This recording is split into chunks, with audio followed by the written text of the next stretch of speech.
Paquistão é aquele país regido pela lei islâmica Sharia que você deseja nunca viver nele. Aquele país onde é possível sequestrar, torturar, estuprar e forçar a conversão de meninas cristãs e hindus, e onde uma multidão de muçulmanos irá atacar as famílias das meninas a menos que elas permaneçam caladas. O Paquistão é como o Afeganistão, mas com bombas atômicas. Parece que cada vez que o Paquistão aparece nas notícias é devido a uma multidão de idiotas gritando Allahu Akbar, Allah o maior, enquanto assassinam brutalmente alguém acusado de machucar os sentimentos do, obviamente, mais falso profeta da história. Semana passada, a multidão de idiotas gritando Allahu Akbar atacou diversas delegacias de polícia, incendiando-as e exigindo que a polícia entregasse um homem preso acusado de desrespeitar o Alcorão. O destino deste homem seria, obviamente, o linchamento e a morte.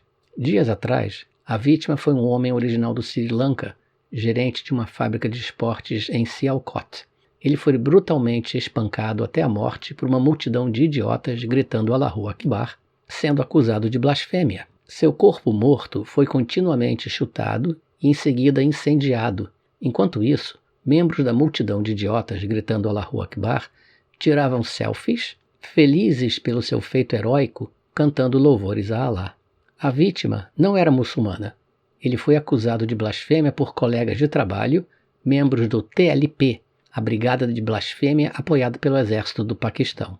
Em entrevista à televisão paquistanesa, os assassinos expressaram orgulho pelo seu feito.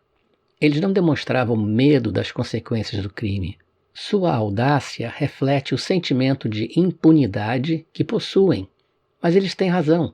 O ministro da Defesa do Paquistão, Pervez Khattak, minimizou a seriedade do assassinato pela multidão de linchadores islâmicos. Ele disse que era consequência da exuberância juvenil da juventude muçulmana. Ele acrescentou que isso acontece o tempo todo.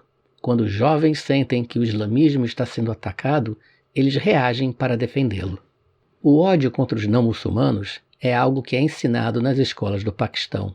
Mas de onde vem este ódio e desejo de matar não-muçulmanos acusados de ofender o profeta, mesmo que a acusação seja mais ridícula ou claramente falsa? Tem gente que vai dizer que o que acontece no Paquistão e em tantos outros paraísos islâmicos não tem nada a ver com o islamismo, mas na verdade isso vem do próprio profeta. Existe uma tradição de Maomé, o Hadith 4361 de Abu Daud, que narra uma história ao mesmo tempo esclarecedora e estarrecedora. Em resumo, um homem cego, a exemplo de Maomé, tinha uma escrava sexual com a qual teve 2 filhos. Um dia, ela apareceu morta, esfaqueada na barriga. Uma multidão se formou e Maomé perguntou quem a tinha assassinado. O cego se levantou e disse que ele havia matado porque ela vivia falando mal de Maomé. E na noite anterior, ele perdeu a paciência com ela e enfiou um punhal na sua barriga. Maomé então disse: testemunhem que nenhuma retaliação é devida por seu sangue. 2 lições seguem desta história, ambas muito ruins. A primeira lição é que o muçulmano pode matar quem ele achar que está insultando Maomé, com a certeza de que esse crime não terá punição. Se essa primeira lição já é ruim, veja só a segunda. A segunda lição é que basta o testemunho do assassino. Veja bem, como sabemos o que a escrava fez? Como sabemos que ela insultou Maomé? A única evidência é do seu dono, o assassino que a matou brutalmente. A única evidência contra ela vem do seu assassino. Pense nisso no contexto de uma investigação. Uma mulher aparece morta. Não demoraria muito tempo para alguém identificar a vítima como a escrava sexual do cego, dizendo que eles discutiam muito. O cego sabia que ele tinha que ser rápido e acusar a vítima para evitar punição. Então, ele disse para Maomé que ele a matou porque ela estava o insultando. Maomé perdoou o assassino, criando o precedente. É possível que a escrava sexual tivesse mesmo criticado Maomé. Quem pode culpá-la? Maomé é mesmo digno de crítica. Mas, de novo, como podemos saber que ela disse alguma coisa sobre Maomé? Como podemos saber se o seu dono a matou por um outro motivo? Ele poderia tê-la assassinado por outro motivo qualquer, alegando que a assassinou para defender a honra do profeta, sabendo que isso lhe daria a maior chance para não ser punido por assassinato. Maomé estabeleceu um precedente muito perigoso. Quantos crimes têm sido cometidos ao longo dos séculos, justificados pelo pretexto de que a vítima ofendeu Maomé e o assassino matou a vítima para defender a honra do profeta?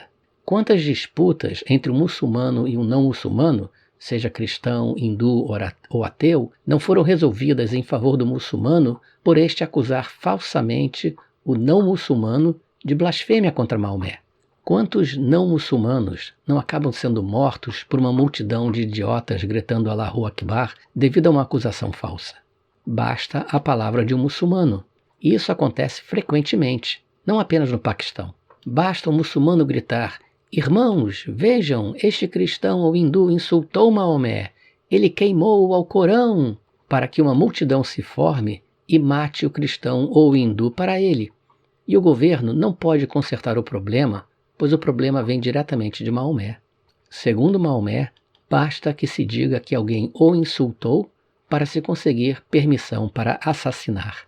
Lembre-se disso da próxima vez que uma multidão assassinar alguém no Paquistão ou alguém for assassinado sob o pretexto de ter ofendido Maomé em qualquer outra parte do mundo.